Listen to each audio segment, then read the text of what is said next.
Bonsoir à tous d'être venus et d'être présents pour le webinaire Leak and Go. Donc, avant de commencer, on va faire un petit tour de table uniquement des personnes qui vont présenter et parler durant ce webinaire. Je vais être très impolie aussi. Donc, je suis Sophie Vissant, coordinatrice des programmes participatifs à Tela Botanica. Laure, je te laisse la suite. Bonjour à toutes et tous. Moi, je suis Laure Turcati. Je travaille à Sorbonne Université où, entre autres, je coordonne un observatoire participatif de l'environnement urbain qui s'appelle Particité, dans le cadre duquel est déployé l'ICANGO. Bonjour à tous et à toutes. Moi, c'est Hugo Counois. Je suis doctorant bio-ingénieur à l'UC Louvain en Belgique, à Louvain-la-Neuve. Et je fais ma thèse avec Laure et Yannick sur la biosurveillance par les lichens. Et donc, je travaille également sur le projet Lichen Go dans le cadre de cette thèse. Et Yannick. Bonsoir à toutes et à tous. Moi, je suis Yannick Agnan, je suis enseignant-chercheur à l'UC Louvain en Belgique et je suis biogéochimiste. Je travaille sur la dynamique des polluants dans l'environnement et notamment sur la pollution de l'air par les lichens. Merci. Pour débuter ce webinaire, on voulait simplement commencer par quelques mots pour vous présenter Tela Botanica et ça me permettra de me présenter un peu plus en détail. Donc, Tela Botanica, c'est une association de botanique qui a été créée en 1999 et qui a trois objectifs principaux qui sont ses piliers et qui sont ses moteurs tout au long de l'année. Le premier, c'est de faire de la botanique. Le second, c'est de mettre en réseau différents acteurs de différentes structures et de différents horizons autour de projets botaniques. Et le troisième, c'est de sensibiliser et de former sur le monde des plantes à travers différents supports. Donc aujourd'hui, Tela Botanica regroupe plus de 60 000 télabotanistes qui vont à la fois bénéficier des outils de Tela Botanica, mais qui vont aussi apporter leurs connaissances sur le monde botanique. Et il y a un principe fondamental de Tela Botanica, c'est que tout élément qui est créé ou qui est partagé est sous une licence qui est libre de droit et qui permet donc la réutilisation et le partage des savoirs auprès de tout un chacun. Vous pourriez vous dire, Tela Botanica et Likengo, comment est-ce qu'on en est arrivé à travailler ensemble? Donc sur la diapo suivante, ça met un petit historique de l'initiative et de comment est-ce que est né Likengo et du travail avec Tela Botanica. Donc, il faut remonter à 2017 où en fait l'association a répondu à un appel à projet qui s'intitule Mon projet pour la planète et qui a été proposé par le ministère, dans lequel Tela Botanica a proposé de créer un regroupement d'observatoires autour d'une thématique commune qui était l'arbre. Et ce projet, il a été lauréat et est né de ce projet, en fait, le regroupement d'observatoires appelé Auprès de mon arbre, dans lequel s'est intégré l'IKENGO. L'objectif d'Auprès de mon arbre, c'est vraiment de fédérer différents acteurs autour de thématiques communes et de mutualiser les questionnements, les outils, les réflexions. L'IKENGO est donc un programme sur lequel nous travaillons en partenariat avec Sorbonne Université, le Muséum national d'histoire naturelle et l'Université catholique de Louvain. Et l'idée, c'est que chacun de ces acteurs mette à disposition ses outils, ses savoirs et son savoir-faire pour avoir un programme de sciences participatives que nous allons vous présenter un peu plus en détail ce soir et aussi vous présenter les nouveaux outils qui sont à votre disposition. Et donc pour cela, je vais donner la parole à Laure qui va vous présenter un peu plus en détail le programme Likengo ou vous le représenter si vous le connaissez. Merci Sophie. Voilà, on va la suite du webinaire, on va présenter à tour de rôle Yannick et moi. D'abord commencer par une petite introduction sur les lichens si jamais vous ne connaissez pas encore des organismes incroyables. Et puis, comme l'a dit Sophie, présenter le programme Likengo. Ensuite, Hugo présentera ses travaux de master sur le protocole Likengo et Yannick finira par vous présenter les nouveaux outils de Likengo. Et juste avant de commencer, je voulais faire un tout petit peu de pub. Si vous voyez derrière moi, pour les Parisiens et Parisiennes, il va y avoir une exposition à Sorbonne Université sur les lichens et où il sera question entre autres de Likengo. Et un autre petite pub sur le Télérama de cette semaine, il y a un petit article sur Likengo. Donc on est très content de cette visibilité. Donc on va commencer à parler un petit peu des lichens. Tu peux changer de... diapo et on va commencer par vous faire travailler vous. Donc là, vous avez 6 photos et sur certaines d'entre elles, on a des lichens, sur d'autres, non. Et oui, je vois, comme le dit Sophie dans la conversation, on fera des temps de pause après chacune des parties pour répondre à vos questions. Donc, n'hésitez pas à les poser dans le chat. Et, euh, et en attendant, vous pouvez répondre. Moi, je vois plus le questionnaire. Ah, voilà. Vous avez un petit questionnaire pour répondre. Où est-ce qu'on voit des lichens?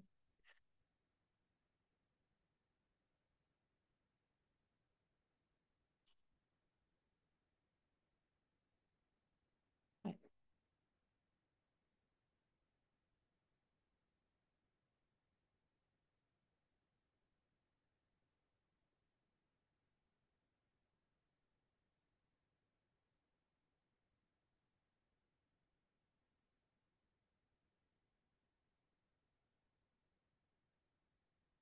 J'attends encore un peu. On est 22. Tout le monde n'a pas voté.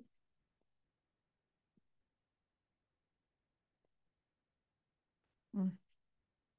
Mais globalement, vous êtes fort et forte. Il y a juste la photo 3 où il y a, on dirait un peu d'indécision. Euh, un petit indice, si jamais on passait le doigt sur cette surface verdâtre, là, on aurait le doigt verdâtre aussi, on aurait de la poudre dessus. Et donc ça, c'est sur le terrain, ça permet de vérifier qu'on a affaire en fait à une algue unicellulaire qui peut se développer sur des troncs d'arbres. Parfois, vous avez sans doute déjà vu ça aussi en forêt, ça peut être orange. Voilà, donc non, ça, la photo 3, c'était pas un lichen. Bon, on dirait que les photos 1 et 2 n'ont pas posé trop de problèmes. Effectivement, ce sont des lichens. La photo 5 était plus mitigée, mais oui, c'est un lichen. Et après, on a quelques votes pour la 6. Alors non, ça, c'est pas un lichen. Euh, je perds le nom du groupe. Euh, c'est un blob, mais je cherchais le vrai nom. Et pour la photo 4, c'est une mousse, en fait. Alors, sur le terrain, une chose que j'aime bien dire, même si c'est pas très taxonomie, mais vous pouvez toucher et une mousse, ça va être un peu plus moelleux, bah, à moins qu'on soit après une période de grosse sécheresse. Ça a un côté un peu plus moelleux qu'un lichen qui peut être un peu plus sec. Et puis, en fait, si on regarde de près, une mousse, c'est une petite plante. Il y a des structures qui ressemblent vraiment à des feuilles, à une structure qui ressemble à la tige, etc. Oui, merci Vincent, c'est une trémelle en 6. Voilà pour cette première plongée. Et donc, si on fait une coupe dans un lichen, vous voyez comme indiqué sur la photo, ce qu'on se rend compte, c'est que on a 2 types d'organismes en fait là-dedans. Vous voyez qu'on a des cellules vertes qui sont donc des algues unicellulaires, et là les cellules qui sont plus blanchâtres ou brunâtres, ce sont des cellules de champignons. Et donc si on fait un petit schéma de ce qu'on voit, on a comme une sorte de sandwich. Contre le support, on a des cellules un peu denses de champignons. Vous voyez qu'on a aussi des structures qu'on appelle résines qui permettent l'accroche au support. Après, au milieu, on a des cellules de champignons qui sont beaucoup plus lâches et entre lesquelles s'intercalent des cellules d'algues. Et au-dessus, on a de nouveau des cellules de champignons qui sont plus denses, donc qu'on appelle le cortex, et qui permettent de protéger l'ensemble. Donc en fait, donc, les lichens, c'est des organismes symbiotiques, chimériques, donc champignons et algues. Et vous voyez que sur le schéma précédent, on avait beaucoup plus de cellules de champignons que de cellules d'algues. Et donc, pourquoi c'est des organismes symbiotiques? Comme on l'illustre ici, le champignon, il capte dans l'environnement de l'eau et des minéraux. Alors, il y a des structures d'accroche au support, mais ce n'est pas par ces structures que le champignon va capter, c'est vraiment par le cortex. Donc, par les précipitations, la pluie, le brouillard, éventuellement la neige. Et donc, il partage cette eau et ces sels minéraux avec l'algue. Il produit aussi un certain nombre de composés organiques, dont des vitamines et des antibiotiques qui permettent la protection de l'organisme en entier. Et l'algue, de son côté, par photosynthèse, va produire des sucres qu'elle partage aussi avec le champignon. Voilà. Tu peux changer de diapo. Et donc, ces lichens, ils ont ce fonctionnement-là, mais ils ont une diversité de plusieurs aspects. Donc, on a environ 25 000 espèces de lichens dans le monde et 3 000 en France. Alors, rassurez-vous, dans le cadre de LichenGo, on n'a pas besoin de connaître ces 3 000 espèces. On s'intéresse dans un premier temps à la diversité morphologique. Donc, vous voyez sur le lichen de gauche, là où c'est noté crustacé, ça va être un lichen qui est vraiment incrusté au support. On ne peut pas le décoller sans l'abîmer. Donc, voilà, parce qu'il est incrusté, on dit qu'il est crustacé. Sur le lichen du milieu, là, je pourrais glisser mon ongle sur le bord. Vous voyez qu'on a sur le bord des petites structures qui ressemblent un petit peu à des feuilles, qu'on appelle des lobes. Et donc, le fait que ces structures ressemblent un petit peu à des feuilles, on parle de lichen foliacé. Et le dernier exemple tout à droite, là, on a une structure qui ressemble un petit peu plus à une sorte de buisson qui est accroché au support juste par un point. Vous voyez là, on parle de tâle quand on parle du corps du lichen. En fait, il est beaucoup plus dressé, il n'est pas du tout collé au support. Et donc ça, c'est un lichen fruticuleux. Et on a aussi une diversité de substrats. Donc les lichens peuvent se développer sur différents types de supports. Donc saxicole, c'est quand ils poussent sur des roches. Corticole, c'est pour les lichens qui poussent sur des écorces d'arbres. Terricole, ça va être pour les espèces qui peuvent pousser sur du sol. Donc, c'est des sols qui sont plutôt pauvres où la roche-mère est pas très loin. Linicole, c'est des lichens qui poussent aussi sur des écorces, mais plutôt sur du bois mort. Et le dernier exemple que vous avez là, qui est plus rare, c'est follicole, c'est-à-dire qu'il pousse sur des feuilles. Donc, notamment, on a beaucoup d'espèces de ce type-là en milieu tropical. Voilà, je peux changer. Et donc, ces lichens, évidemment, ils ont besoin pour se développer de différents paramètres de l'environnement. Donc, on a déjà parlé des apports avec les précipitations, mais les différentes espèces vont avoir des besoins différents en lumière, en température, en pH du substrat, en différents nutriments. Et puis, on peut les trouver à différentes altitudes. Et en fait, ces différentes préférences écologiques, on peut les étudier et donc il existe des bases, tu peux changer, de, des bases de données qui référencent un petit peu ces préférences des différentes espèces. Là, on vous a mis quelques illustrations pour différentes espèces. Donc, on peut étudier la préférence au soleil, à l'altitude, etc. Et il y a un autre paramètre qui va nous intéresser d'autres paramètres qui nous intéressent dans le cadre de LichenGo. Tu peux rajouter. Tu peux changer, Yannick. C'est que parmi ces paramètres écologiques, là, le petit citron, il représente l'acidité. Donc, c'est l'acidité du substrat, mais ça peut aussi être l'acidité de l'air, donc qui ont longtemps permis d'utiliser les lichens comme bioindicateurs de pollution acide, notamment industrielle. Mais donc, il y a les besoins en azote qui peuvent aussi indiquer des pollutions, notamment l'eutrophisation des milieux, et à d'autres polluants émis par les activités humaines. Donc, et c'est une partie du travail de thèse d'Hugo, mais il y a déjà des données sur la question, d'étudier les préférences pour ces types de paramètres des différentes espèces de lichens. Tu peux changer. Et donc voilà, on en vient à pourquoi s'intéresser aux lichens, au-delà du fait que c'est des organismes qui sont très très beaux et assez incroyables. C'est que donc les polluants émis par les activités humaines, vous le savez sans doute, ont un impact sur la santé des humains, mais aussi sur la santé des écosystèmes. Et tu peux manger. Et donc, la qualité de l'air, elle est surveillée de manière réglementaire en Europe et en France par des capteurs des grosses stations de mesure normalisées, etc., qui coûtent extrêmement cher. Donc, on ne peut pas en installer partout. Tandis que les lichens, eh ben, on peut les observer partout où ils poussent. Donc, on peut avoir une résolution spatiale qui soit bien plus importante, plus dense. Et puis, à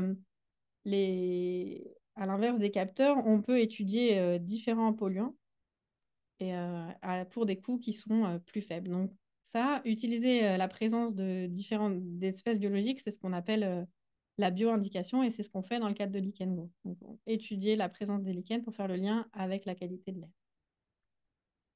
Peut-être que s'il y a des questions, on peut faire déjà une pause là.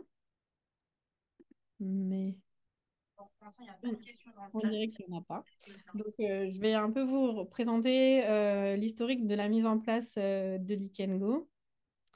Donc, comme je vous le disais en me présentant, LichenGo est intégré, tu peux changer, dans un observatoire participatif de l'environnement urbain qui s'appelle Particité, dont l'objectif est de construire une connaissance globale et partagée. Ça veut dire que l'idée, c'est de construire cette connaissance avec les citadins sur l'environnement urbain. Et donc, dans le cadre de cet observatoire, on s'intéresse à tous les paramètres qui pourraient avoir un impact sur le bien-être des citadins et des citadines, dont la qualité de l'air, évidemment, c'en est un. Je peux changer. Et donc, au lancement de Particité, on a diffusé un questionnaire en ligne et dans la rue pour cibler quelles thématiques pourraient intéresser les citadins et les citadines dans le cadre d'un observatoire participatif. Et là, vous voyez sur ce graphique, donc les gens pouvaient répondre vous pouvez citer plusieurs thématiques. Et vous voyez en haut à gauche, donc la qualité de l'air est notée en gris et la nature en ville en vert. Et vous voyez que c'est les deux thématiques qui ont le plus été ciblées comme prioritaires ou importantes par les personnes qui ont répondu au questionnaire. Donc, au lancement, on s'est dit, bah voilà, c'est les deux thématiques sur lesquelles il faut qu'on aille. Donc. Et parallèlement un peu aux résultats de ce questionnaire qui arrivait, tu peux changer. On a été sollicité par Marc Boulanger, donc, qui est membre de l'Association française de lichénologie, mais qui est aussi enseignant en lycée de SVT et qui s'intéressait au lichen à des fins de bioindication parce qu'il avait à cœur de remettre un sens naturaliste dans son enseignement. Donc, il a développé avec ses élèves voilà, des activités autour des lichens pour leur apprendre à les reconnaître.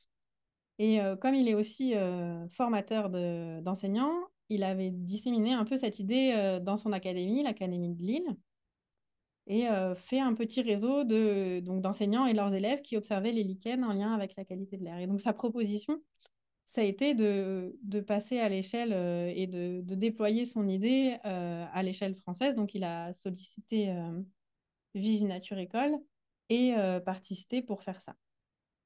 Donc, on a travaillé avec d'autres membres de la AFL pour réfléchir un peu comment aller dans cette direction. Et, tu peux passer, on a aussi travaillé avec des potentiels volontaires, donc dans toute une phase de co-construction au printemps 2017 en région lyonnaise. Et donc, l'idée, c'était de voir avec des volontaires où mettre le curseur entre un protocole sur lequel Hugo reviendra, qui définit une norme AFNOR, donc qui est un protocole qui est relativement lourd à mettre en place. Donc, évidemment, on sait que les données qu'on récupérait avec ce protocole sont pointues, nous apporteraient des informations précises, mais on sait aussi que c'est trop lourd. On se doutait que c'est trop lourd à mettre en place dans un contexte participatif. Et de l'autre côté, on avait un protocole beaucoup plus simple qui se basait sur les morphotypes de lichen que je vous ai déjà présentés, donc crustacés, foliacés, fruticuleux. Et pour l'avoir un petit peu testé, on avait peur qu'il soit trop peu informatif. Donc voilà, l'idée, c'était de travailler avec des volontaires pour trouver où mettre ce curseur entre ces deux protocoles. Et tu peux changer. Donc, on en est arrivé au protocole LichenGo tel qu'il est aujourd'hui, c'est-à-dire qu'il faut choisir 3 arbres en ville qui soit droit et qui n'ait pas de branche en dessous de 2 mètres de hauteur. Donc ça, c'est parce que sinon, ça change l'écoulement de l'eau le long du tronc pardon, et donc la présence de lichen. Et ensuite, on observe les lichens sur les 4 faces du tronc d'arbre, donc orientés vers le nord, l'est, le sud, l'ouest. Et on délimite la zone d'observation comme c'est représenté sur le dessin, là, par une grille qui fait 5 carrés de 10 cm sur 10. Donc, ça, cette grille, donc pourquoi on délimite une zone d'observation précise? C'est pour que tout le monde fasse la même chose, qu'on n'ait pas des variations d'observation entre une personne qui ferait 1,50 m et une personne qui ferait 1,90 m. Et puis, les petits carrés, ça nous permet d'avoir accès à l'abondance des lichens sans vous demander de compter le nombre d'individus, ce qui serait extrêmement fastidieux et dans certains cas impossible. Donc là, en fait, si une espèce est présente dans tous les carrés, c'est qu'elle était abondante sur le tronc. Si elle est présente que dans un, c'est qu'elle était plutôt rare. Donc une fois qu'on a fait ces observations, on saisit les données et derrière, Yannick et Hugo font les analyses. Tu peux changer. Donc voilà, concrètement, on a développé des outils, notamment une clé de détermination donc, qui s'intéresse à, il me semble que c'est 37 groupes d'espèces ou espèces qui sont courants en ville, donc avec tous les critères pour apprendre à les déterminer.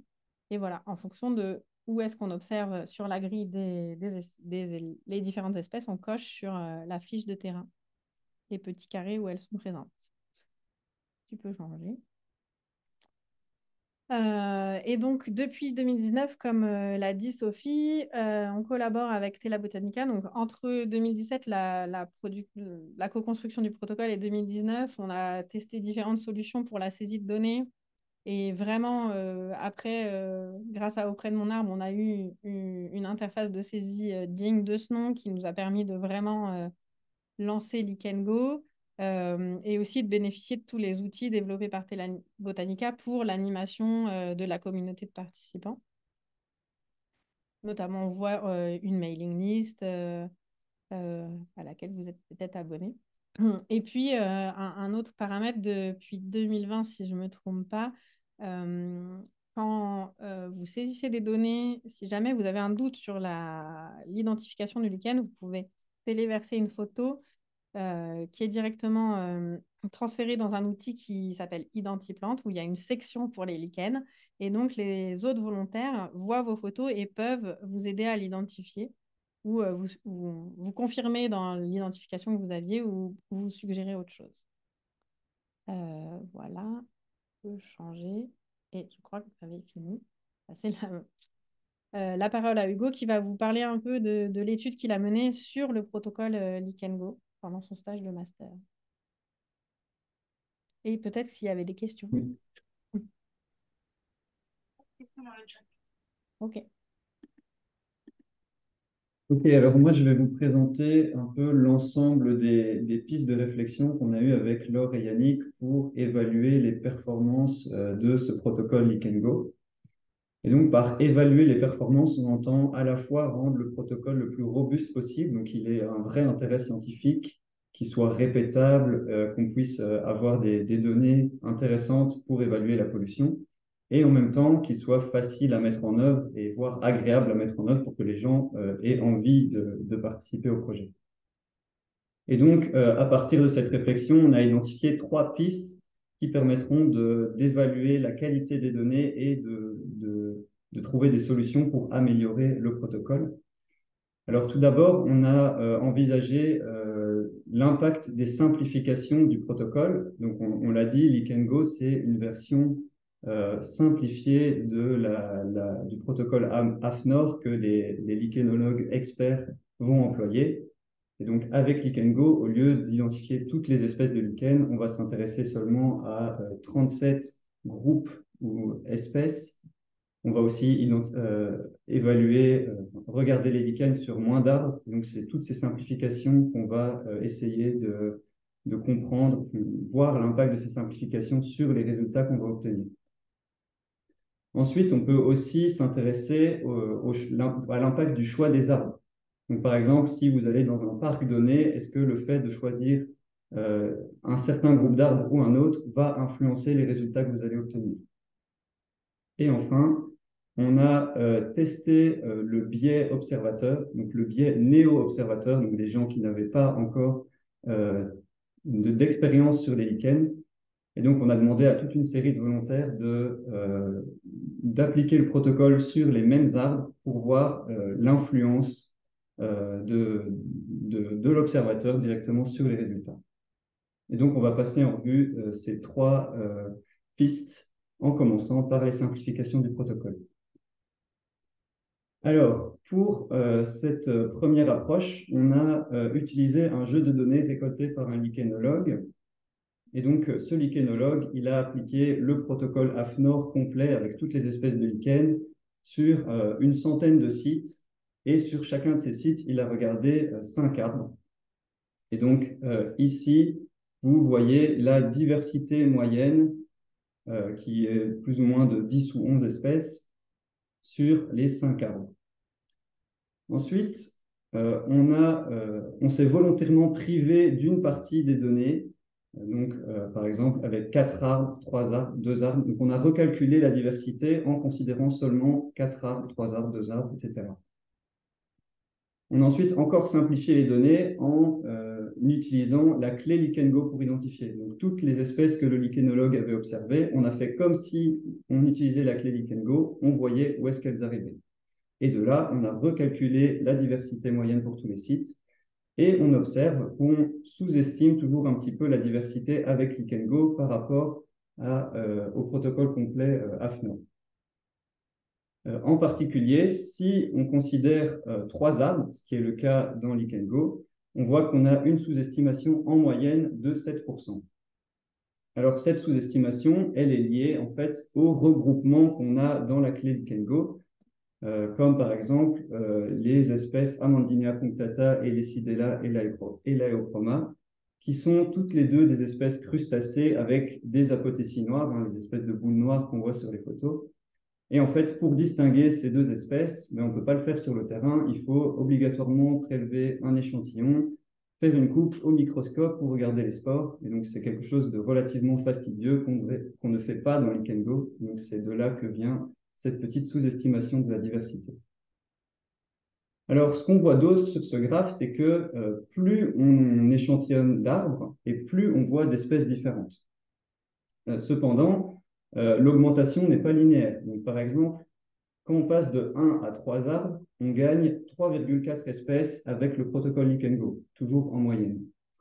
Par contre, si on passe de 3 à 5 arbres, là, on gagne seulement 1,8 espèces. Donc, on voit que la plus-value est moindre. Et de là, on se dit que finalement, ne regarder que 3 arbres au lieu de 5, c'est quand même un bon compromis en termes de temps et de représentativité. Donc, on a vu quand même une bonne partie des espèces et on n'a pas non plus passé 5 heures sur le terrain, ce qui est monnaie courante quand on est lichénologue et qu'on examine un grand nombre d'arbres.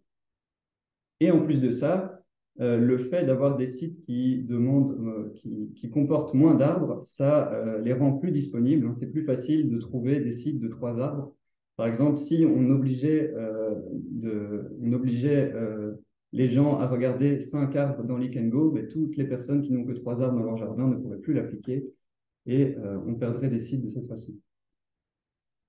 Et enfin, la dernière chose qu'on a testée au niveau des simplifications, même si ce n'est pas directement représenté sur le graphique, c'est le fait de ne considérer que certaines orientations de l'arbre. Donc, comme Laure l'a dit, on utilise une grille pour compter les lichens sur le tronc et on applique cette grille sur les 4 points cardinaux. Et donc, on voulait voir s'il y avait des différences quand on ne regarde par exemple que le nord ou que des combinaisons d'orientation, pas les 4. Et on s'est rendu compte que globalement, il n'y avait pas de tendance générale, mais que localement, on pouvait avoir une influence, par exemple, de sources de pollution à proximité ou de vents dominants qui seraient présents dans certaines régions. Et donc, on n'a pas envie de perdre cette information qui est très importante et très intéressante pour évaluer la pollution. Et donc, on va, dans la suite de Lichen-Go, garder l'idée d'échantillonner les 4 phases des arbres et ne pas en supprimer une.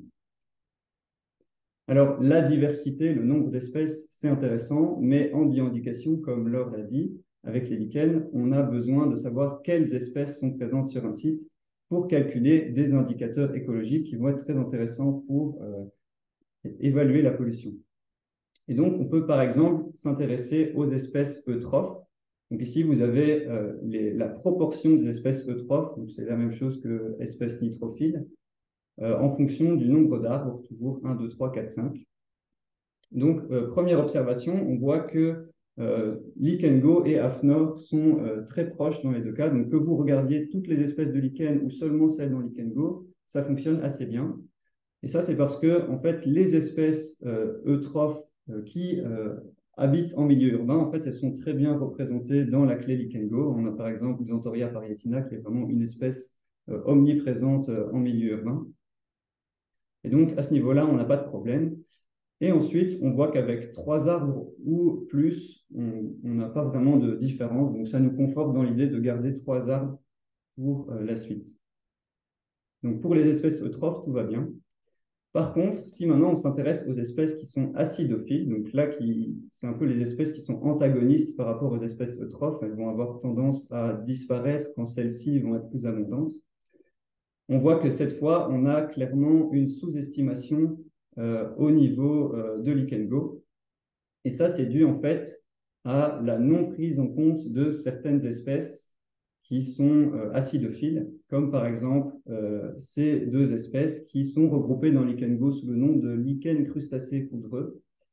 Et donc, dans lichen Go, on n'attribue pas un nom scientifique, un nom latin à ces espèces. Et c'est à cause de ça, comme on ne sait pas si ces lichens sont des acidophiles, ben, on a une sous-estimation.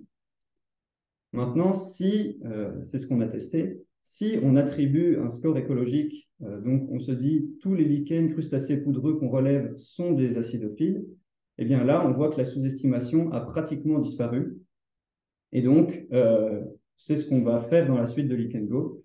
Et donc, il est particulièrement important de relever ces espèces qui n'ont pas de nom, qui s'appellent autres lichens, parce qu'elles portent quand même une information écologique qui est valorisable et qui est intéressante. Alors, j'en ai fini pour cette première partie. On va passer au choix des arbres.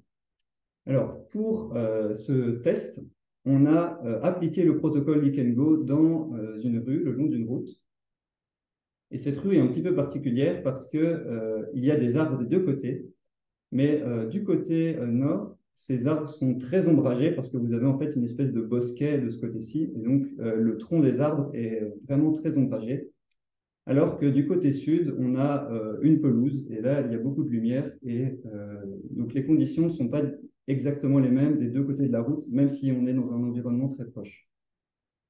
Et ensuite, on a regardé l'abondance des lichens du côté sud et du côté nord en fonction de la distance entre les arbres.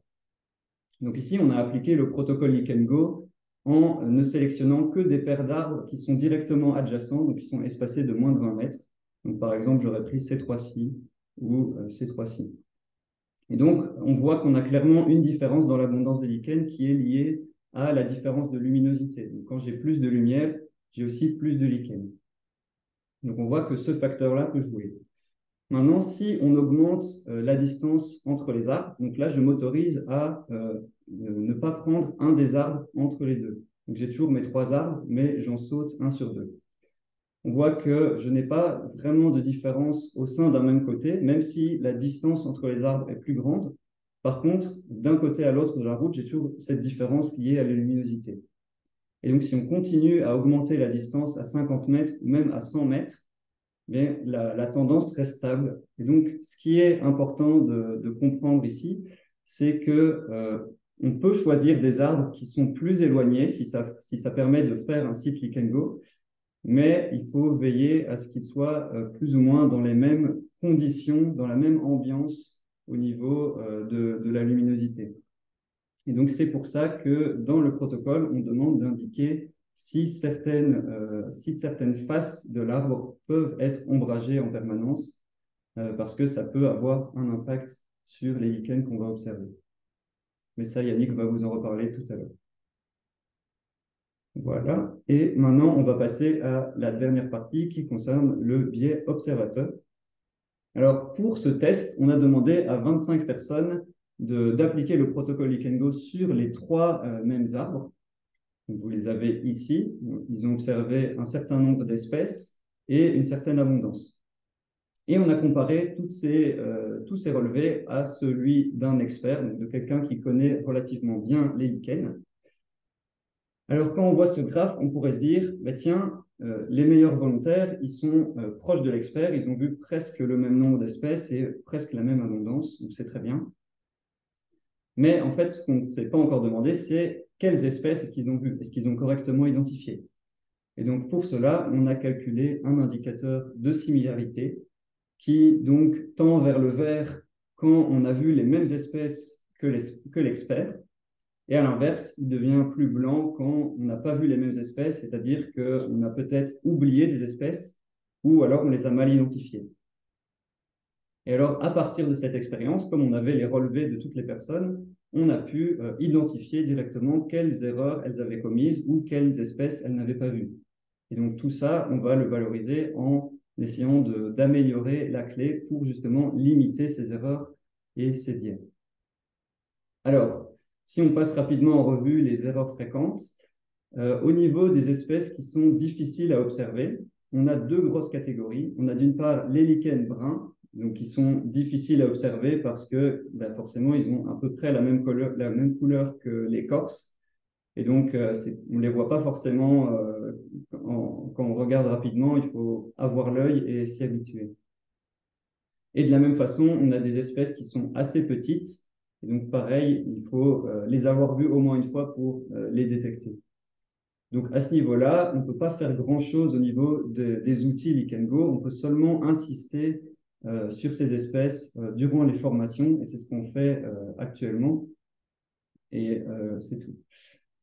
Par contre, là où on peut améliorer les choses, c'est au niveau des erreurs d'identification.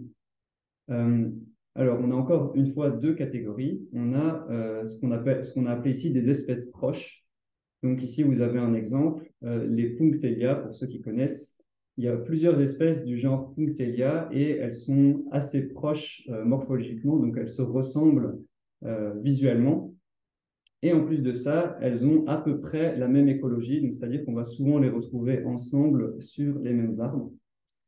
Et donc de là, on s'est dit que le plus simple, c'était de regrouper ces espèces pour limiter les confusions et en même temps, on ne perd pas une information écologique cruciale vu qu'elles sont à peu près semblables sur le plan écologique. Et donc maintenant, au lieu d'avoir Punctelia subridecta et Punctelia jeckeri dans la clé, vous avez juste Punctelia sp qui veut dire le genre Punctelia. Et à côté de ça, une autre difficulté d'observation, elle concerne les lichens juvéniles. Donc les lichens juvéniles, ce sont des lichens qui ne sont pas encore à maturité et ils ne présentent pas toutes les structures qui permettent de les identifier. Et donc, par exemple, vous avez ici des Xanthoria parietina, l'espèce dont on parlait tout à l'heure, qui présente normalement des apothéties, mais ici, c'est un juvénile, donc il n'en a pas. Et on pourrait le confondre avec cette espèce-ci, qui ne présente très rarement des apothéties. Et donc, ce qu'on a fait pour éviter ces erreurs, c'est qu'on a adapté la clé. Donc, on a rajouté des sorties juvéniles.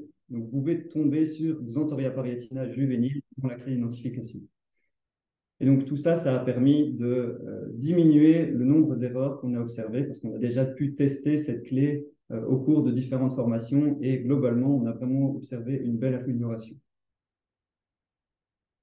Donc voilà, je ne sais pas si vous avez des questions. Il n'y en a pas dans le chat, mais n'hésitez pas, on pourra revenir si vous avez des questions qui vous viennent au cours de la présentation dessus à la fin. Ok, ben je laisse Yannick poursuivre avec la présentation des outils alors. Je vais faire ça assez rapidement. Donc, le but, c'est de vous présenter tous les outils qui ont été développés suite notamment aux travaux d'Hugo. Dans un premier temps, ce que l'on a fait, c'est de mettre en place un site internet où on répertorie toutes les informations. Donc ici, vous avez la première page, donc c'est lichengo.eu, c'est celui qui est présenté aussi dans le bas des slides et qui représente d'une part l'explication du projet, comment participer avec le protocole et avec les différents outils que je vais développer, quelles sont les ressources que l'on a. Nous publierons les résultats dès que nous aurons un stock important de résultats et le but c'est de faire au moins une lettre par année où on publie les différents relevés qui ont été faits, quelles sont les grandes tendances au niveau de ces résultats. Et puis il y a une flore en ligne, mais j'y reviendrai, et puis un glossaire aussi pour des termes techniques. Donc, comme ça a été présenté tout à l'heure, pour l'aide à l'identification, c'est le livret qui a été modifié par rapport aux premiers et aux anciennes versions du livret. Et notamment, ce qui a été fait, c'est que vous avez, mis à part la toute première question qui concerne le morphotype entre les lichens crustacés, foliacés ou fruticuleux, tout est sous forme de clé dichotomique, donc c'est-à-dire avec seulement 2 questions à chaque fois. Et le but, c'est comme le livre dont vous êtes le héros, le but, c'est d'arriver directement sur l'espèce. Et nous avons intégré une clé simplifiée qui est beaucoup plus rapide et qui permet de court-circuiter les premières étapes, dans certains cas, si on est à peu près sûr du type d'identification que l'on a. Le livret est téléchargeable directement sur le site Internet. Ensuite, nous avons des fiches des différentes espèces. Donc là, vous avez quelques exemples, notamment avec le Xanthoria parietina, où j'ai fait un zoom de ce côté-là, avec 3 photos, le but étant d'avoir des contextes différents. Donc, par exemple, ici, pour le Xanthoria parietina, donc plusieurs photos assez génériques, et puis une photo de forme d'ombrage, donc qui présente des couleurs différentes, et une description, à chaque fois avec une description qui est visuelle, sur les organes de reproduction, sur l'écologie, sur la résistance à la pollution et sur les risques de confusion, qui vous ramènent directement sur les autres fiches. Donc, vous avez le descriptif avec la légende et les termes techniques qui sont présentés sur le début de la page par rapport à ces fiches techniques.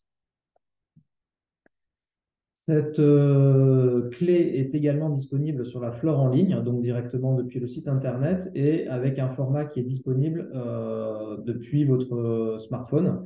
Et donc, vous pouvez l'utiliser pas directement dans une application, mais avec un format qui est proche de l'application, où il suffit de cliquer à chaque fois sur les photos pour atteindre directement l'espèce. Et avec une fiche de description et de risque de confusion, avec des liens hypertextes qui permettent directement de ramener sur les autres espèces et une partie sur l'écologie et ce qu'on ne voit pas en bas, mais vous avez d'autres photos, ce qui vous permet aussi d'avoir une documentation qui est un peu plus précise. Donc ça, c'est pour le site Internet. Et en plus du site Internet, nous avons d'autres outils qui permettent de la communication entre les participants. Donc, par exemple, il y a le groupe qui existe sur iNaturalist. Donc, pour ceux qui ont iNaturalist, il suffit de s'y connecter. Il y a une application et puis il y a sinon un site Internet. Et vous pouvez prendre en photo les lichens. Et ensuite, on peut aussi valider l'identification. Ça permet aussi d'avoir une certaine communication. On a listé et on a ciblé en général les lichens qui sont assez fréquemment observés dans les milieux urbains, en tout cas dans les milieux ouverts, sur lesquels le protocole Lichen Go peut s'appliquer. Il existe également une page Facebook avec des communications qui sont faites par là et puis des discussions entre spécialistes des lichens et non spécialistes des lichens. Et ensuite, ici, vous avez la fiche de terrain. Donc, c'est la fiche qui a été modifiée par rapport à la première fiche. Et sur cette fiche, donc, vous avez bien évidemment les cases à cocher qui correspondent à ce que Laure vous a présenté au début. Et sur les 2 premiers encarts, le tout premier, c'est la description de l'environnement, où vous devez y mettre l'observateur, la date et la localisation. Vous y mettez également les conditions météo et ensuite le type d'environnement. Donc ça, c'est quelque chose qui est nouveau. On a sélectionné quelques types d'environnement qui permet au niveau du traitement de données déjà de caractériser l'environnement dans lequel vous êtes. Alors parfois, vous pouvez être sur des choses qui sont un peu intermédiaires, donc à vous de choisir ce qui correspond le plus. Et ensuite, au niveau de la description des arbres, donc en plus de l'espèce, de la circonférence, il vous faut indiquer un certain nombre de choses, et notamment si on est en présence d'ombrage sur un des côtés. Donc, comme l'a dit Hugo, ça peut avoir des influences sur les lichens qui sont présents. Mais également, s'il y a des lichens juvéniles, s'il y en a beaucoup, ça veut dire que dans l'évolution, on peut aller sur des communautés qui s'installent.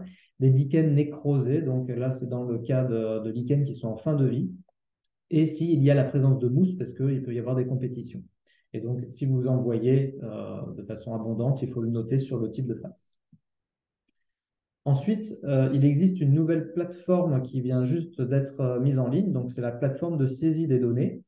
que vous pouvez directement trouver depuis le site internet. Donc, vous avez le lien qui vous amène sur cette plateforme et qui qui nécessite d'avoir un compte. Donc, il suffit de s'y connecter et ça vous permet d'avoir votre propre plateforme avec la publication des résultats, de vos propres résultats et la saisie de nouveaux relevés. Et vous avez la possibilité de télécharger directement les données. Pour la partie résultats, ce sont encore des choses qui sont en cours de traitement. Donc, les données sont encodées, mais il n'y a pas encore les résultats qui sont visibles. Mais ça devrait être le cas d'ici quelques temps. Assez rapidement, ici, c'est pour vous présenter quelles sont les différentes étapes pour la plateforme. Donc, vous voyez que vous avez exactement les mêmes informations qui sont demandées que lorsque vous allez remplir ces informations sur la fiche. Le but étant d'avoir quand même une fiche papier pour pouvoir avoir un enregistrement des données, pour si jamais vous avez des erreurs en termes de saisie, vous pouvez revenir sur cette fiche. C'est toujours important d'avoir ce support écrit plutôt que de saisir directement en ligne. Et en plus de ça, dans certains cas, vous pouvez avoir besoin de remplir ce relevé dans le cadre scolaire. Donc, vous avez la possibilité de cocher oui si c'est le cas d'un relevé fait avec des scolaires, puisque dans ce cadre-là, on sait qu'il peut y avoir plusieurs observateurs pour un même relevé. Ensuite, il vous faut indiquer les informations sur les arbres. Donc, vous avez une liste fermée d'arbres. Si vous estimez qu'une espèce d'arbre est très présente chez vous et qu'elle n'est pas présente dans la liste, vous pouvez toujours nous envoyer un message et on pourra la rajouter. On estimera si oui ou non il faut la rajouter. Sinon, il y a toujours la possibilité de mettre je ne sais pas ou de mettre autre. Le but étant d'avoir les principales espèces pour pouvoir justement faire des catégories et pour simplifier le traitement des données. Donc la circonférence, les façons bragées, les lichens juvéniles, les lichens nécrosés et la présence de mousse qu'il faut cocher pour les 3 arbres. Ensuite, il vous faut saisir pour les données des lichens. Donc vous allez avoir la liste des lichens qui est déjà présente sur le livret. Et dans certains cas, si vous avez une identification qui est incertaine, vous mettez le nom du lichen et vous pouvez cocher identification incertaine et ajouter une photo. Si possible, la plus claire possible, mais c'est bien évidemment optionnel. Donc, si vous savez, si vous êtes sûr de l'identification, pas besoin d'ajouter de photo, c'est uniquement en cas de doute. Et nous pouvons retrouver la photo et valider ces identifications a posteriori. Et ensuite, vous pouvez cocher les carrés sur lesquels vous observez pour chaque face. Et vous pouvez également cocher tous, ce qui va permettre de cocher l'ensemble des 5 carrés si vous l'observez sur les 5 carrés. Et enfin, une page de commentaires où vous pouvez indiquer un certain nombre de choses, notamment si c'est dans le cadre scolaire que vous voulez indiquer dans quel contexte, quel est le nom du collège ou du lycée. Ça peut être indiqué ici. Et une dernière chose, c'est la possibilité aussi d'avoir des relais. Donc, il y en a qui étaient déjà inscrits sur l'ancienne plateforme de Tela Botanica. Donc, je les ai reprises directement ici. Mais on va en plus, au sein de ces différents relais, avoir la possibilité de savoir quels sont les services qui sont proposés. Ça peut être de la formation sur le protocole, ça peut être de l'aide pour l'identification, de la mise à disposition du matériel. Dans certains cas, notamment pour la Belgique, de la vente du matériel qui est nécessaire pour établir le protocole Likengo, de la mise à disposition des échantillons types aussi, donc de boîtes qui permettent de comparer les lichens, ou encore d'organisation de conférences. Donc tout ceci sera proposé. Donc si vous voulez être relais pour Likengo, il va y avoir un formulaire sur le site internet où vous pouvez donner toutes ces informations. Et à partir de ces informations, je reçois un mail et je le placerai directement sur la carte qui est disponible sur le site internet et qui permet à chacun de pouvoir trouver le relais le plus proche si vous avez besoin d'aide au niveau du protocole Likengo. Voilà, j'ai terminé pour la présentation et je pense que nous pouvons passer aux questions.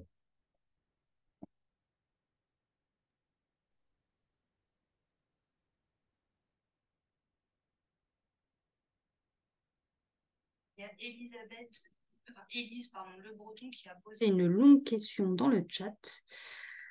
Donc, je vais la lire. Donc, bonsoir, Hugo, présentation super claire et bien illustrée. Donc, il y a une remarque sur la slide avec les arbres à l'ombre versus la lumière le long de la route. Donc, si on peut revenir dessus éventuellement le temps que je finisse la question. Donc, le nombre d'espèces de lichens semble s'effondrer lorsque les arbres sont à l'ombre, suggérant que la lumière est un élément important qui influence la biodiversité lichénique retrouvée. Est-ce qu'un inventaire exhaustif a été effectué, ici en plus de l'inventaire Lichengo? Première question. Et les arbres en plein soleil sont à côté d'une espèce de pelouse. Peut-être que c'est une culture profitant d'intrants organiques, créant un microclimat favorable au développement des espèces de la clé Lichengo. Est-ce que c'était une culture à côté de ces arbres de lumière? Alors, pour la première question, il y a eu un inventaire exhaustif, mais seulement sur une partie de ces arbres. Et en fait, donc, la diversité, c'est vrai qu'elle diminuait, mais elle s'effondrait pas autant que l'abondance. Donc l'abondance, c'est la somme des fréquences, donc la somme des carrés qu'on a comptés dans l'inventaire. Donc il y avait effectivement des espèces qui disparaissaient, mais c'était de l'ordre de 10 à 20% de la diversité totale. Et pour la deuxième question, donc c'était une pelouse, mais pas du tout, c'est pas une culture, hein, c'est une espèce de talus, de herbacées, c'est pas quelque chose sur lequel il y a des intrants. Donc ça, je pense pas que ça ait pu jouer. Et en plus, vu la proximité, je pense que les autres arbres auraient aussi été contaminés, si je puis dire, par les intrants, si ça avait été le cas. Les arbres de l'autre côté de la route, je veux dire.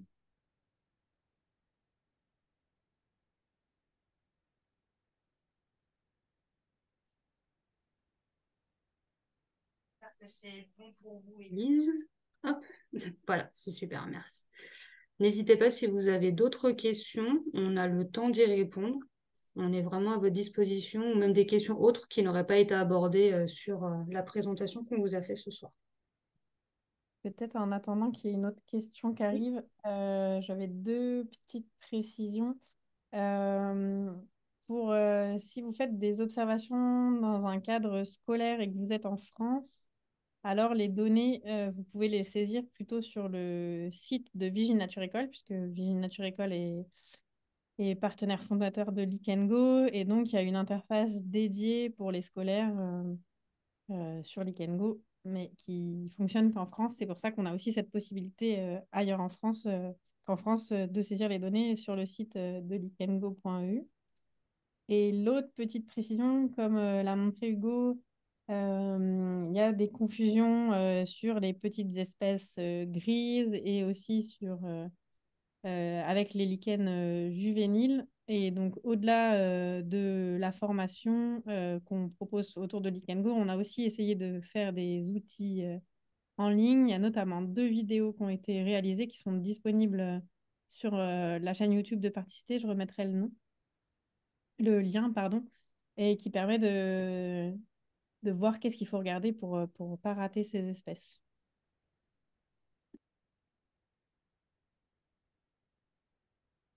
Merci Laure pour les précisions. Entre-temps, on a eu une question de Yves qui demande quelles sont les espèces d'arbres les plus colonisées. La nature des écorces influence-t-elle la diversité? Alors, j'ai pas une réponse super exhaustive à cette question, même s'il y a des tendances qui sont quand même, qui ont été remarquées. Euh, donc, par exemple, entre les feuillus et les résineux, déjà, on va pas retrouver les mêmes espèces et en général, les résineux en milieu urbain sont moins colonisés, donc, je pense. Euh, Après, la nature joue, ça c'est sûr. D'ailleurs, dans le traitement des données, nous, on va considérer des groupes d'arbres. On sait qu'il y a des essences, des espèces d'arbres qui vont avoir une écorce plus lisse ou plus acide, ce qui va favoriser la colonisation par certaines espèces de lichens. Et donc, si je ne me trompe pas, il y a 5 groupes d'espèces d'arbres qui sont distingués au niveau du protocole AFNOR. Et quand on traitera les données du protocole Leak Go, on va sûrement partir sur les mêmes groupes d'arrêt. Donc c'est sûr que ça a une influence. Et donc c'est pour ça qu'on a besoin d'avoir cette information de l'espèce d'arbre. Ouais.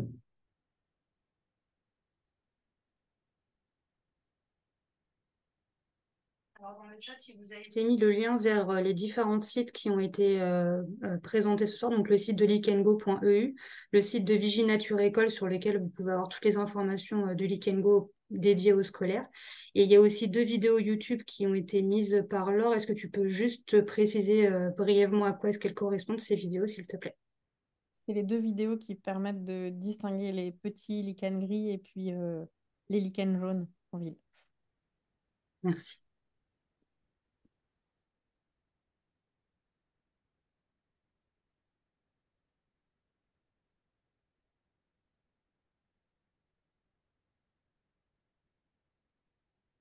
N'hésitez toujours pas si vous avez des questions. On peut rester encore quelques minutes avec vous, même si je suppose que l'heure du dîner commence à approcher pour chacun.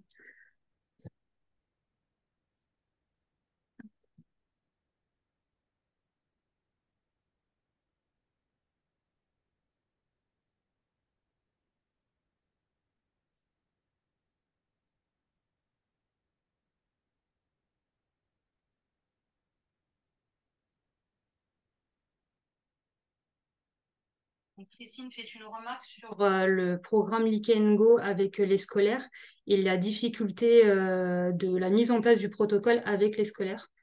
Euh, donc, je ne sais pas s'il y a un petit peu des trucs et astuces ou, à lui donner sur ça. Alors, on a la chance d'avoir Vincent Chassani qui coordonne Viginature École. Donc, si tu veux répondre, Vincent, sans Oui, toi. oui, eh ben, c'est vrai que c'est un programme qui, d'un point de vue détermination, est peut-être plus engageant que d'autres programmes qu'on propose. Maintenant, je pense que la clé, elle a été retravaillée et améliorée de telle manière qu'avec la dichotomie qui est proposée et tous les aménagements, ça devrait être quand même un peu plus facile. Dans tous les cas de figure, je vous conseille de ne pas partir sur le terrain et de déterminer directement les lichens sur le terrain et de penser à faire une pré-séance en salle avec des lichens que vous aurez vous-même collectés pour s'entraîner et s'exercer. Et ça devient après beaucoup plus facile, je pense. Et si je peux compléter aussi, donc on forme pas mal ici en Belgique des scolaires ou des enseignants. Et c'est quelque chose qui a l'air de relativement bien marcher, mais on propose surtout, comme le dit Vincent, de passer du temps au début uniquement oui, travailler sur les espèces, voire même de constituer une boîte avec les différentes espèces, donc de vraiment travailler sur ces espèces et de pouvoir les conserver pour que dans un deuxième temps, ils puissent avoir cette boîte de référence pour pouvoir mieux les identifier. Donc c'est vraiment quelque chose qui doit se faire en 2 temps, qui doit se faire avec un peu plus de temps que juste une séance. Une séance, ça devient très compliqué. Il faut avoir au moins 2 séances et puis conserver cette boîte pour l'année suivante. La première année, ça peut être uniquement constituer la boîte et puis se dire que cette boîte va servir dans un deuxième temps pour l'année suivante. Autre petite précision, on a quelques boîtes aussi qu'on peut prêter. Euh, L'idée, c'est à terme que chaque relais ou que chaque enseignant se refasse sa boîte personnelle, mais on peut en prêter soit pour servir de modèle, donc pour faire sa propre boîte, soit pour faire une activité autour des lichens. On les prête que aux structures qui se sont officiellement déclarées relais. Petite précision. Et donc, il y a une question. Ça permet d'être en lien, une question de bouteille Ouais. pour des expos éventuels. Enfin, est-ce qu'on peut avoir du prêt de matériel papier en certaines quantités et donc comment ça se passe d'un point de vue pratique? C'est ça. Donc, d'un point de vue pratique, il faut vous déclarer relais et après prendre contact avec nous pour le prêt. Alors après, pour le matériel papier, j'imagine que c'est des clés imprimées. Oui, on peut en envoyer en certaines quantités. Ça dépend ce que ça veut dire parce que le budget de Leak Go n'est pas illimité. Et en Belgique, il est prévu d'avoir des kits en vente Yannick ou Hugo, vous pourrez peut-être développer plus. Oui, c'est pour ça que, il y a la partie vente de matériel, c'est que on a des structures dans les universités belges donc ça sera chapeauté par l'UC Louvain, qui va avoir ces kits en vente avec tout le matériel. Et puis comme au sein de l'UC Louvain, on a aussi une boîte et puis on est là pour pouvoir aider sur l'identification.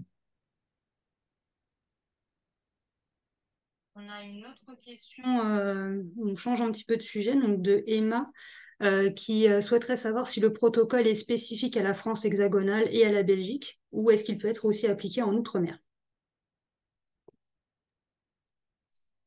Ok, ouais. Alors, le problème de l'outre-mer, c'est que les espèces ne sont pas les mêmes. Alors, je ne connais pas exactement les lichens là-bas, mais on va se retrouver avec une liste d'espèces qui ne sera pas tout à fait identique. Et donc, à la fois l'identification des lichens et en plus l'interprétation des données risque d'être complexe. Donc, en fait, c'est plutôt un protocole européen. Ça va même pas pour la partie nord-américaine, puisqu'il y a certaines espèces qui sont très communes ici qui vont pas être identiques. Donc, ça peut s'appliquer sur le domaine européen et peut-être pas trop sur l'outre-mer. Alors, le principe de l'identification des lichens, pourquoi pas, mais c'est en termes d'interprétation des données où ça risque d'être plus problématique, Mm. malheureusement. Il y a effectivement Élise qui travaille actuellement sur les lichens de Guadeloupe et qui précise que les espèces n'ont rien à voir avec ceux qu'on peut observer en métropole. Qui est lié connecté. Et de la même façon, c'est un protocole qui fonctionne en milieu ouvert, donc c'est-à-dire en milieu urbain, en milieu rural, mais pas en milieu fermé dans une forêt, parce qu'on n'aura pas les mêmes espèces. Et donc, encore une fois, à la fois l'identification et l'interprétation des données ne sera pas valable. Donc, il faut bien garder en tête le fait d'avoir un protocole pour le milieu ouvert.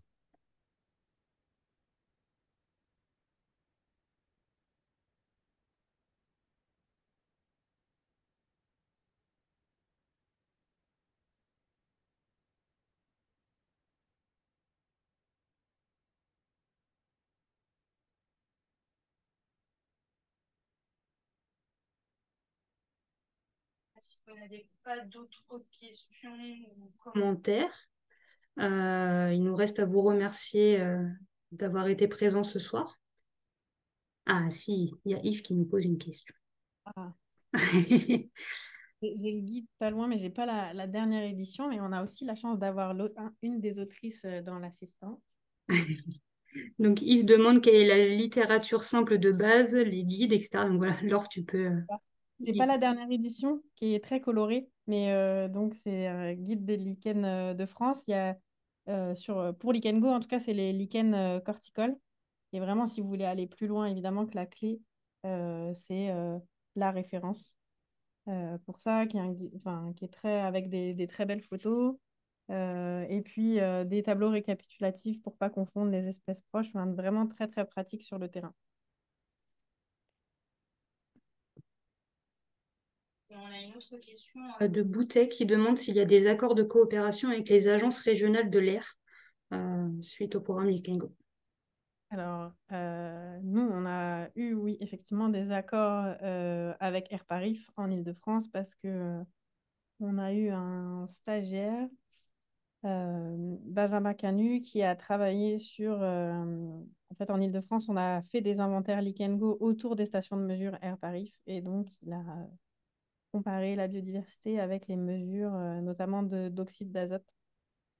Et donc, pour avoir accès aux données anciennes, y compris anciennes de mesures d'oxyde d'azote, on a conventionné avec Air Paris, mais ça va pas plus loin que ça, sachant que les agences, donc les associations agréées de surveillance de la qualité de l'air doivent faire de la mesure réglementaire, donc leurs techniques de mesure et leurs stations, c'est pour ça que leurs stations sont extrêmement coûteuses.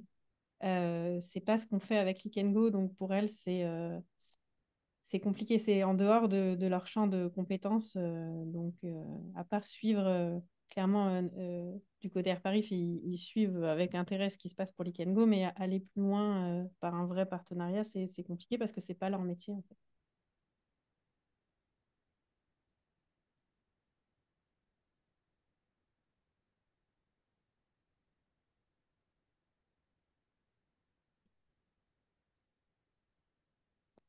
Mais la clé, on l'a vraiment conçue pour que ce soit des caractères observables sur le terrain, bon, y compris avec une loupe de terrain quand même. Je ne sais pas dans quelle mesure l'utilisation de photos macro peut vous aider. Ça dépend de l'habitude que vous avez. Si vous avez l'habitude de faire du naturalisme comme ça, pourquoi pas. Mais a priori, la clé, elle est quand même vraiment déterminée pour que ce soit faisable sur le terrain.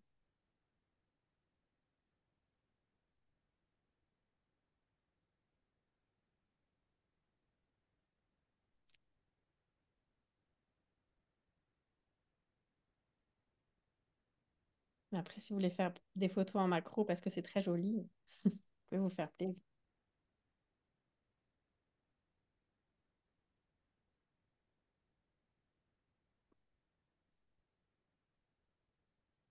Voilà. Et en tout cas, n'hésitez pas. Après, on est tout à fait joignables tout le temps les uns et les autres. Si vous avez des questions, comme l'a présenté Yannick, il y a aussi plein d'outils pour vous accompagner dans la détermination. Et l'idée, c'est aussi que participer à Lichen Go, ça vous permet de progresser sur les lichens si ça vous intéresse. Donc, ne vous censurez pas. Euh, Lancez-vous. Et,